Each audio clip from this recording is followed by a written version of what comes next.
Hey, how's it going everyone? For this video, let's go ahead and take a look at some waterproof cases for our Series 4 Apple Watch. Now our watch of course is already rated to be water resistant up to 50 meters, but having a case like this on your Apple Watch will allow it to prevent any snow, mud, or any other particles from entering like the speaker grill and just make a mess on your Apple Watch. And plus, adding another layer of waterproof protection never hurts. So let's go ahead and find out which one of these cases is the best one.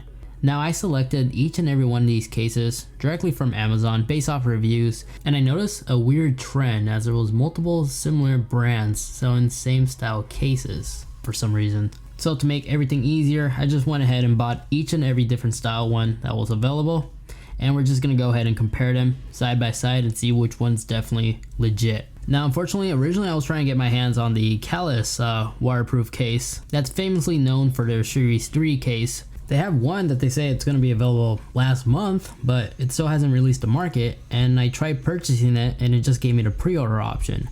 I also attempted to contact them directly, but I haven't got a response back, so I wasn't able to include them for this video. But who knows, maybe if we tweet at them, grab their attention, we might be able to include them in the next video. But as it is right now, it is what it is, and these are the three that we're going to go ahead and take a look at in today's video. But first, here's a quick message from today's video sponsor. Calcularium is the ultimate calculator app that will easily replace any other calculator. It's easy to use, and as you're typing in your numbers, it will update it in real time.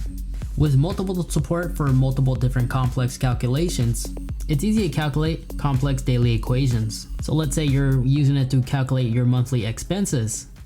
With Calcularium, you're actually able to label each and every one of these without requiring you to tally up everything on a separate spreadsheet. And with this app, you can actually save this function, saving you the time and hassle from recreating this row of columns again. This way, there's no need to guesstimate, and you're always going to have the exact result. Calcularium not only does that, but they also does currency and many more. Calcularium not only has multiple different gestures, but it could also be controlled by simply using your voice. For example, what is 20% off $50? And in no time it gave us the correct results. So if you're looking for an ultimate calculator app that has pretty much everything, then definitely do check out Calcularium, which you can go ahead and learn more by clicking on a link in the video description. So this watch that we have here is the 44mm Series 4 Apple Watch, which I already prepared to get it ready to fit in a waterproof case by removing its bands. So this first one grabbed my attention because it had like a navy green look, and I paid roughly around $40 for it. The description says this thing has a waterproof rating up to 330 feet. That's double the amount that the Series 4 has. So this thing could go up to 100 meters. It's IPX68 rated, and it's impact resistant as it has a soft silicone waterproof seal. Out of the box, we see that the color is definitely navy green, and it includes a Phillips head screwdriver. And quickly rotating it to the back, it has a silicone membrane where the heart rate sensor is, but no protection on the front screen though. It's like the LifeProof case where it just pressurizes around the glass display to make it water resistant.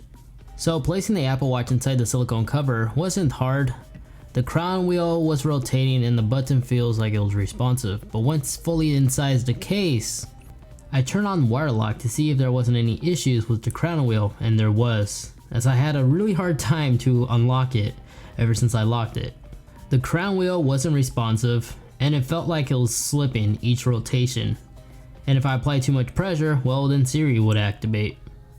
So since we started with technically one of the most expensive cases, I already gave up hope on this thing. I didn't even want to bother testing out the power button.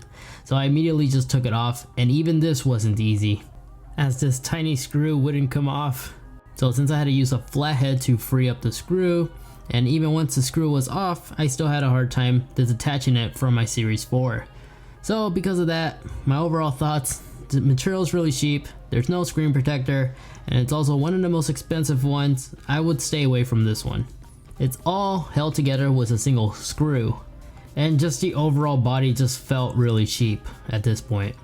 Next up is this one, and this one's actually one of the cheapest one from the list. I purchased this one for roughly around $17 on Amazon.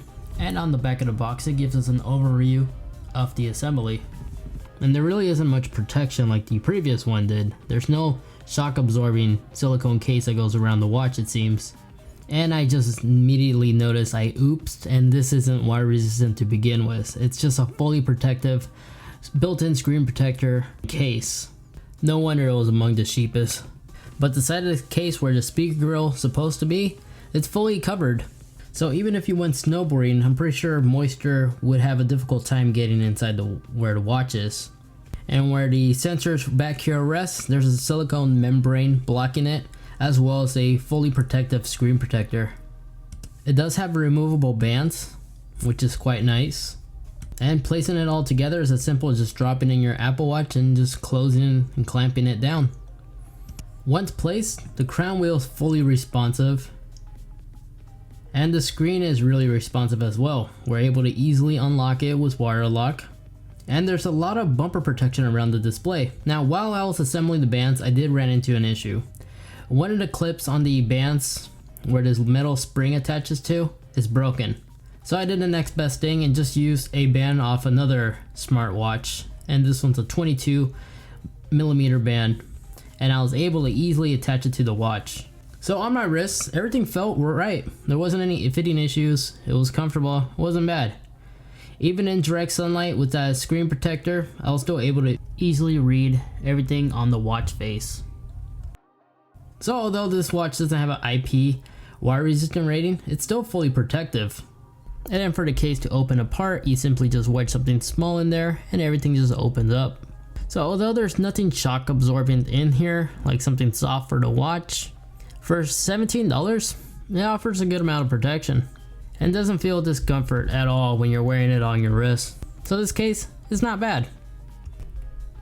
Now with those two out of the way, let's go ahead and look at the last one. Now this one actually is a waterproof case. I didn't make a mistake on this one, and this one actually is rated with a bunch of different elements. It's 1, shock absorbent, 2, dirt proof, waterproof, and snowproof. Perfect for what I'm gonna be primarily using this for, and which is gonna be snowboarding, hopefully next week. Now this one is IP68 rating, so the same rating like the very first one. So around 333 feet underwater, 100 meters, basically double the amount of the Series 4. And out of the box, here it is. Simple package like the other two. And when we remove it, first thing I notice is that it actually has a red crown. So if you have an LTE version, this should blend in just fine for you. Now the bands looks to be removable. And they're speaker cutouts, and I bet they are using silicone membranes. And they also provide us a larger band for a larger wrist size and the tools we need to remove it. Taking it out, this bottom part is actually made out of silicone. And once you have this part open, you can simply just drop in the Series 4 and tighten the edges, and that's it. Now let's go ahead and remove the screen covers. So already using the buttons, everything felt really responsive. Although I did notice, I think I had it on too tight, as the crown was automatically trying to activate Siri. So after refitting it back in, everything worked properly. I mean, it did require a little bit of force to use the crown wheel, but even with wire lock on, I was able to easily deactivate it. Launching multitask and scrolling through it was easy. But one thing I noticed once I placed it on my wrist, it felt a little bit too large. And of course, you lose ECG functionality when using these kind of cover cases. But don't worry, you can still read your BPM by using the heart rate sensor. Just fine. And now taking it outside, in direct sunlight I can still easily read the display, just fine. So far this watch is good. And removing it, since they provide us a little tool, it's really easy. Just work your way around the edges and the watch just falls out. But once the watch was out, taking a closer look, yes, it is using silicone membranes to prevent the water from going in where the speaker grill is. Now the inside is using like a hard plastic texture, and the exterior has this nice soft silicone material that seems to be really shock resistant. But now let's go ahead and move on and finally go ahead and put these cases to the real tests. Now though this one isn't waterproof or water resistant of any kind, there's no gasket that goes around it like the other one does. This one actually has this two-piece gasket design to prevent water from leaking in, it seems like. I'm still gonna go ahead and dump both of these in the water because I have a feeling this case might work really well, and since we have it, why not? I'm not, however, gonna put in this green one because it's unusable. I wouldn't really wish this towards my M&E, and it's also the most expensive. I don't even care if this thing works or not. I'm not putting this in the test, and plus the wire glass that we're using, it's not that large. So let's go ahead and dunk both of them in and leave them there for 1 whole hour. 1 hour later. Alright, 1 hour has gone by and it's gonna get wet. Let's go ahead and pull both of them out. And surprisingly, both of them look to be dry, except for this one did leak in some water, it seems like, as I was predicting. But not a whole lot that I was really honestly expecting. While our waterproof one is dry, looks to be little to nothing, no water inside. Let's lay them out and let's first open up this one. And yeah, like I was saying, there's a little bit of water that made it through, but not a lot that I was really expecting. I was expecting a lot more, so this is pretty good. And then our true waterproof one is dry, just like it was before it got dunked in. So this one will definitely protect your Apple Watch from getting wet. So from everything we just witnessed, the watch I'm gonna be taking with me for my weekend trip snowboarding, it's gonna be the $35 one. This one works phenomenal and it does a really great job. But for a cheap case that surprisingly held up decently well even in the water, for $17, this one's actually really good too. Just stay away from this one. This one was just terrible. Well, that's gonna be it for this video. Hope you guys found this video informative. I was just documenting this experiment to find the right waterproof case for our Series 4 Apple Watch. Now until I can get my hands on that other case we were talking about, I'll be sure to make another video covering that one against these and see how well it performs. So if you want to stay tuned for that, be sure to subscribe. If you found this video informative, useful, you know what to do. Be sure to leave this video a big thumbs up, as that not only lets me know, but that also strongly helps support the channel. But until next time, take care and I'll see you in the next one. Peace.